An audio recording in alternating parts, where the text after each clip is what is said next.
Guys, നമ്മുടെ ഒരു day in my life കണ്ടാലോ? വെക്കണം.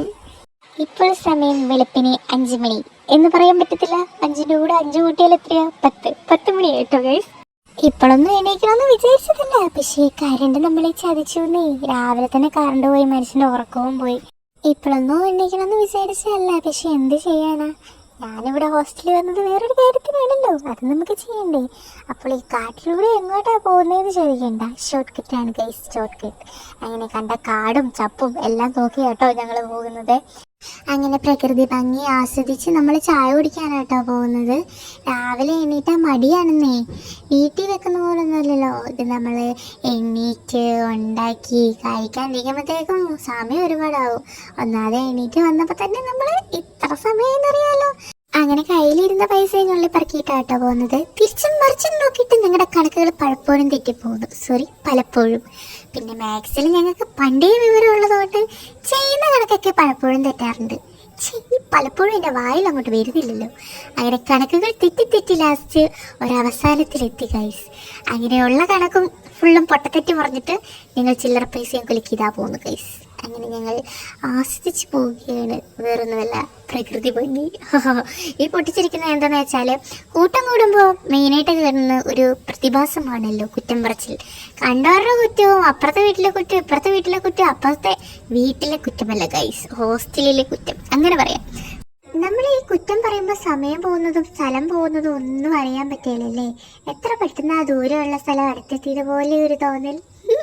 അങ്ങനെ നമ്മൾ നേരെ വരേണ്ട വഴി കറങ്ങി തിരിഞ്ഞൊക്കെ ആട്ടോ വന്നത്. നമുക്ക് ചായ കുടിച്ചാൽ പോരെ, ഇത് കൂടെ വന്നാലും ആ കടയിൽ തന്നെയല്ലേ എത്തുന്നതല്ല അല്ലേ, അങ്ങനെയാണല്ലോ. അങ്ങനെ നമ്മൾ ചായ കുടിക്കാൻ നമ്മുടെ മെയിൻ ഹോട്ടലായ നന്ദന ഹോട്ടലിൽ എത്തിയിരിക്കുന്നു ഗൈസ്. അപ്പം നമ്മുടെ ഹോസ്റ്റലിൽ നിന്ന് നമ്മൾ എന്നും ചായ കുടിക്കാൻ ഇവിടെ ആട്ടോ വരുന്നത്. അങ്ങനെ നമ്മളുടെ മെയിൻ എന്നും പോയിട്ട് കഴിക്കുന്ന ഒരേ ഒരു ഐറ്റമാണ് ദോശ. അങ്ങനെ നമ്മുടെ ദോശയും ചട്നിയും പിന്നെ സാമ്പാറും ഒക്കെ ആയിട്ട് നമ്മൾ ദോശ കഴിക്കുക കേട്ടോ. പക്ഷെ കൂട്ടത്തിൽ ഇരിക്കുന്ന പുള്ളിക്കാരനൊക്കെ ഉണ്ടോ പനി കേട്ടോ ഗോയ്സ്, പാവത്തിന് പനി കാരണം ഒന്നും കഴിക്കാൻ പറ്റില്ല. അങ്ങനെ പിന്നെ ഞാൻ ചായ കുടിച്ച് വന്നിട്ട് അവളെ കൊണ്ട് ഹോസ്പിറ്റലിൽ പോകാട്ടോ. നമ്മുടെ കൊടുങ്ങല്ലൂർ താലൂക്ക് ഹോസ്പിറ്റലിലാണ് പോകുന്നത്. അങ്ങനെ നമ്മുടെ ബസ്സിലൊക്കെ കയറി നമ്മൾ ഹോസ്പിറ്റലിലേക്ക് നമ്മുടെ യാത്ര തിരിച്ചു. അങ്ങനെ ഹോസ്പിറ്റലിലേക്ക് നടന്നു പോയിക്കൊണ്ടിരിക്കുക കേട്ടോ. നമ്മൾ ക്യാമറയും കൊണ്ട് പോകുമ്പോൾ അവിടുന്ന് ഇവിടുന്നൊക്കെ ആൾക്കാർ നോക്കുക, എന്താണെന്ന് ആർക്കറിയാം. അങ്ങനെ ടോക്കൺ എടുത്തു. കുറച്ച് പേരെ ഉണ്ടായിരുന്നുള്ളൂ. പിന്നെ എല്ലാവരും ചോദിക്കുക ഇതിൽ ആർക്കാ പനിയെന്ന്, കാരണം അവളെ കണ്ടിട്ട് ഒരു പനി പോലും തോന്നിക്കത്തില്ല. എന്നിട്ട് കാണുന്നൊരു പുള്ളി എന്നോട് ചോദിക്കുക നിനക്കാണോ പനിയെന്ന്. വേറെ അറിയാലോ കേട്ടോ, ഞങ്ങൾ ഇന്ന് സാധനം വാങ്ങുന്ന കടയിൽ പോയിട്ടാണ് ആദ്യം ഞങ്ങൾ പൈസ ചേഞ്ച് ആക്കിയത്.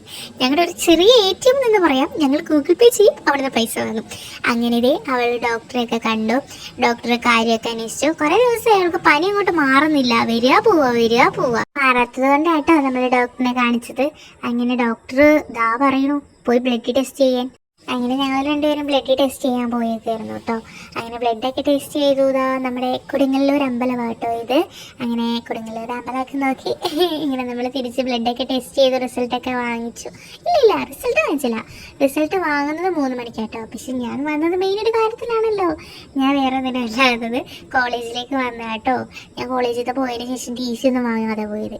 അപ്പോൾ ഒരു തിരിഞ്ഞു നോട്ടത്തിന് വീണ്ടും കോളേജിലേക്ക് നമ്മൾ എത്തി കേട്ടോ. പ്രേതാലയെന്ന് വിചാരിക്കേണ്ട, എൻ്റെ ക്ലാസ് റൂമാണത്. അങ്ങനെ നമ്മൾ ഹോസ്പിറ്റലിൽ പോയി റിസൾട്ടൊക്കെ വാങ്ങിച്ചു കേട്ടോ. കുഴപ്പമില്ല, ബ്ലഡൊക്കെ നോർമലാണ്. വന്നിട്ട് നമുക്ക് ഞം കഴിക്കണ്ടേ, അപ്പോൾ കഴിക്കാനായിട്ട് നോക്കിയപ്പോൾ ഒന്നുമില്ല. അപ്പം നമ്മുടെയൊക്കെ ഹോസ്റ്റലീസ് മെയിൻ ഐറ്റമായ സോയാബീൻ തന്നെ അങ്ങ് എടുത്ത് വെച്ചു കേട്ടോ. ചോറൊക്കെ രാവിലെ തന്നെ വെച്ചിട്ടുണ്ടായിരുന്നു, അതുകൊണ്ട് കുഴപ്പമില്ലായിരുന്നു. അങ്ങനെ ചോറൊക്കെ ആയി. നമുക്ക് സോയാബീൻ ഇന്ന് ഫ്രൈ ചെയ്ത് കറി വെച്ചാലോ എന്ന് വിചാരിച്ചു. അതിൻ്റെ സാധനമൊന്നുമില്ല, ഉള്ള സാധനമായിട്ട് അങ്ങോട്ടും ഇങ്ങോട്ടൊക്കെ കറക്കി എന്തൊക്കെയോ ആക്കി. അങ്ങനെ പൊരിച്ചിട്ട് നമ്മളത് അങ്ങോട്ട് കറിയില്ലല്ലോ, സോയാബീൻ റോസ്റ്റ് എങ്ങാണ്ടെന്നല്ലേ അതിൻ്റെ പേര്. എന്താണ്ടോ ഉണ്ടാക്കി. എന്തായാലും ഉണ്ടാക്കി വന്നപ്പോൾ ഈ ഒരു പരിവായി കിട്ടിയിട്ടുണ്ട്. എന്തായാലും കുഴപ്പമൊന്നുമില്ല. നമ്മൾ വെക്കുന്ന സാധനം നമുക്ക് പിന്നെ കാക്കിക്ക് പൊൻകുഞ്ഞ് എന്ന് പറയുന്ന പോലെ നമ്മുടെ ടേസ്റ്റ് ഭയങ്കരമായിരിക്കും അല്ലേ. അങ്ങനെ ഫുഡൊക്കെ കഴിച്ചു. ഉച്ചക്കത്തെ ഫുഡ് വൈകുന്നേരം 5 മണി ആയപ്പോഴാട്ടോ കഴിച്ചത്. ഇന്നത്തെ കാലം എന്ന് പറഞ്ഞാൽ നമ്മൾ ചെന്നപ്പോൾ മുതലേ മഴയായിരുന്നു. ഇതാട്ടോ ഞങ്ങളുടെ ഹോസ്റ്റലിൽ. അങ്ങനെ രാത്രി ആയപ്പോഴത്തേക്കും നമ്മുടെ ഫുഡൊക്കെ കഴിച്ചിട്ട് നമ്മൾ ഉറങ്ങാൻ പോകണ്ടേ. അപ്പോൾ ഇന്നത്തെ വീഡിയോ ഇത്രയേ ഉള്ളൂ. അടുത്ത വീഡിയോ വീണ്ടും